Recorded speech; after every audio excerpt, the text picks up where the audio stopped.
Hi viewers, my dear subscribers, my dear DSC aspirants. ఈ రోజు నేను మీకు ఏ కంటెంట్ అనేటువంటి షేర్ చేయట్లా, టాపిక్స్ ఏం చెప్పట్లేదు, కానీ ఒక చిన్న ఇన్ఫర్మేషన్ మీతో షేర్ చేసుకుందామని వచ్చాను. ఇక్కడ రాసినట్టు డిఎస్సి కంటే ముందే మరొక టెట్ రాబోతుందా అని మనం క్వశ్చన్ చేసుకుంటే అవును అనేటువంటి సమాధానమే నాకు వస్తుంది.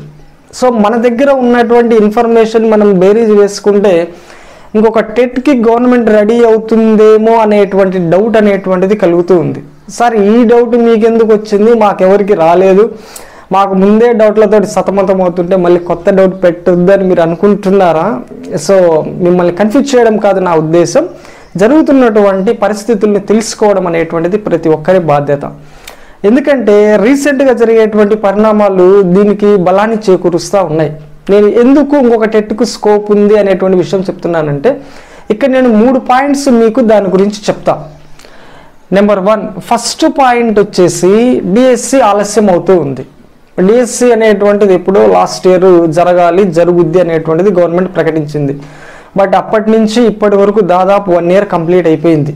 టెట్ అనేటువంటిది అప్పుడు నిర్వహించారు, బట్ స్టిల్ దీని మీద కన్ఫ్యూజన్ నడుస్తూ ఉంది. నోటిఫికేషన్ అనేటువంటిది లేదు, ఎప్పుడు డిఎస్సి నోటిఫికేషన్ వచ్చిందో మనకు తెలియదు.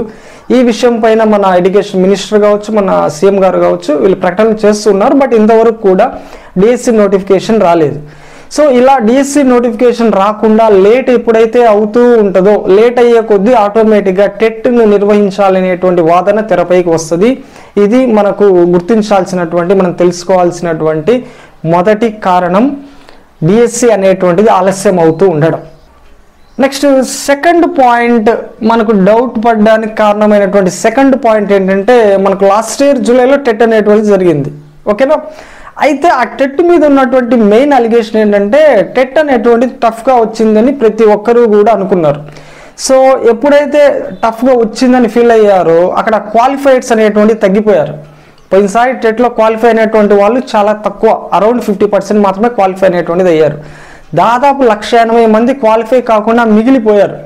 సో ఇప్పుడు వాళ్ళకి ఇప్పుడు అడగడానికి స్కోప్ అనేటువంటిది ఉంది. ఎందుకంటే అప్పుడే డిఎస్సి పడి ఉంటే నీ ఛాన్స్ అనేటువంటి ఉండేది కాదు. బట్ ఎప్పుడైతే లేట్ అవుతుందో ఆటోమేటిక్గా ఎవరైతే క్వాలిఫై కాలేదో వాళ్ళందరూ కూడా గవర్నమెంట్ని అప్రోచ్ అవుతూ ఉన్నారు. రీసెంట్గా మన మినిస్టర్ కొల్లు రవీంద్ర గారిని డిఎస్సి క్వాలిఫై కానటువంటి అభ్యర్థులందరూ కలవడం జరిగింది. పేపర్ చాలా టఫ్గా వచ్చింది, లక్షల మంది క్వాలిఫై కాకుండా మిగిలిపోయారు, మరొక టెట్ నిర్వహించండి అని కొల్లు రవీంద్ర గారి దృష్టికి తీసుకెళ్ళినప్పుడు మినిస్టర్ గారు చెప్పినటువంటి విషయం ఏంటంటే, ఆల్రెడీ ఈ విషయాన్ని నేను లోకేష్ గారికి తీసుకెళ్ళాను, వాళ్ళు పాజిటివ్గా స్పందించారు. సో మీరేమి దిగులు చెందవద్దు, ఖచ్చితంగా ఇంకొక టెట్ ఉండే ఛాన్స్ ఉంది, ఉండడానికి నా ప్రయత్నం చేస్తానని చెప్పేసి వాళ్ళకి అష్యూరెన్స్ అనేటువంటిది ఇవ్వడం జరిగింది. సో అంటే దీని అర్థం ఏంటి, ఆటోమేటిక్గా ఇంకో టెట్ రాబోతుందా అనేటువంటిది మనం డౌట్ పడాల్సినటువంటి విషయం. ఇది సెకండ్ పాయింట్.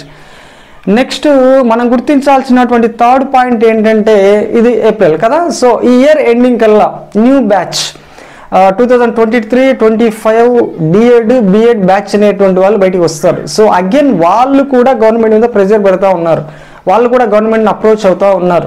నారా లోకేష్ గారిని కలుస్తూ ఉన్నారు, కొల్లు రవీంద్ర గారిని కలుస్తూ ఉన్నారు, ఇతర గవర్నమెంట్ అఫీషియల్స్ని కూడా కలుస్తూ ఉన్నారు.